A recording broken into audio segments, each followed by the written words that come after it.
મોરબીના ખાખરેચી ગામમાં ખેડૂત જે છે એના ખેતરમાં વીજ કંપની છે થાંભલો નાખે છે અને એના વિરોધમાં અહીંયા ખેડૂતો એકઠા થયા છે. મૂળ વાત એ છે કે આવીને આવી 765 કેવીની લાઈન આજથી 4 વર્ષ પહેલા અહીંયાથી પસાર થઈ. એમાં ખેડૂતને એક થાંભલાએ 13 લાખ, 14 લાખ, 15 લાખ રૂપિયા વળતર મળ્યું છે. આ જ પાવર ગ્રીડ કંપનીની લાઈન છે. અત્યારે એની જગ્યાએ ખેડૂતને 3 લાખ રૂપિયા મળે છે. વચ્ચે સરકારે આ 4 વર્ષના વચલા ગાળામાં સરકારે જે ખેડૂતોનું વળતર હતું આ લાઈનમાં એમાં 200% વધારો કર્યો છે. તો 13 લાખના 26 લાખ મળવા જોઈએ, એની જગ્યાએ 3 લાખ મળે છે. નંબર 1. બીજું, આજથી 3 મહિના પહેલા મોરબી કલેક્ટરને હું પોતે આવ્યો હતો. બધા જ ખેડૂતોના સાથે જઈ અને કલેક્ટર હારે અમારી ચર્ચા થઈ હતી. કલેક્ટરે કહ્યું હતું કે અમે કંપનીને આદેશ કરશું. અમે કલેક્ટરને કહ્યું હતું કે તમારા હુકમને અમે માથે ચડાવીએ છીએ, કાયદાને માથે ચડાવીએ છીએ, પણ હારે હારે એટલું ને એટલું કાયદાનું પાલન કંપનીએ કરવાનું.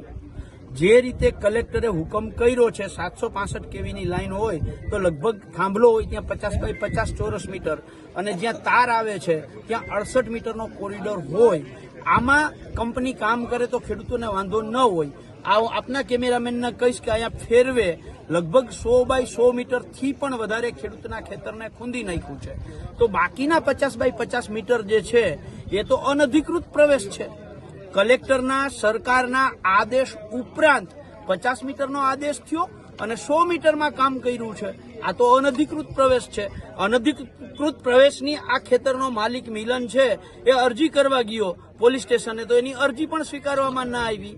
અત્યારે અહીંયા જે મોટી સંખ્યામાં પોલીસ અધિકારીઓ અને પોલીસ ઉપસ્થિત હતી એમને અમે કહ્યું કે અમે મૌખિક રજૂઆત કરીએ છીએ, તમે પોલીસ કમ્પ્લેન નોંધો, આ અનધિકૃત પ્રવેશ અમારા ખેતરમાં કર્યો છે.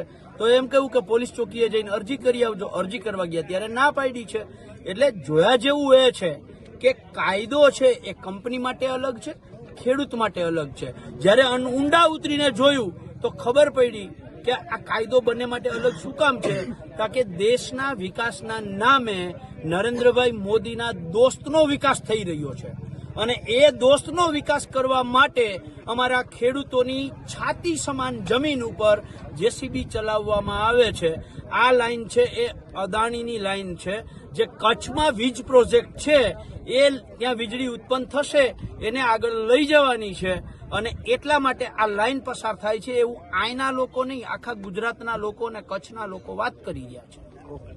ખેડૂતો ઉપર ત્રાસ છે, ત્રાસ. અને આપના માધ્યમથી ગુજરાતના મુખ્યમંત્રી ભૂપેન્દ્રભાઈને પણ હું કહેવા માંગુ છું કે આ ખાખરેચી વાળી જે પાવર ગ્રીડ જે અત્યારે લાકડિયા વાળી નીકળી રહી છે એમાં ખેડૂતોને વળતર ચૂકવા વગર પોલીસનો સહારો લઈ, આ તમારી સરકારની પોલીસ જેને કોન્ટ્રાક્ટરને અધિકારીઓને જાત રક્ષણ આપવાનું છે માત્ર, નહીં કે કામ કરાવડાવવાનું, કામ ચાલુ કરાવવા માટેનું નહીં. એ જે કામ કરાવવા માટે દાદાગીરી વાપરે છે એ બંધ કરો, આ અત્યાચાર બંધ કરો અને તમારે ચિંતન શિબિરમાં જઈને સોમનાથ જઈને ચિંતન કરવાનું તો આ કરવાનું જ કે મારી સરકારમાં જગતનો તાત શું કામ દુખી, શું કામ રોડ ઉપર નીકળે છે, શું કામ આંદોલન કરે છે, એના પ્રશ્નો તમે સોલ્વ કરી દો તો આ મોટામાં મોટું ચિંતન આ કરવાનું છે.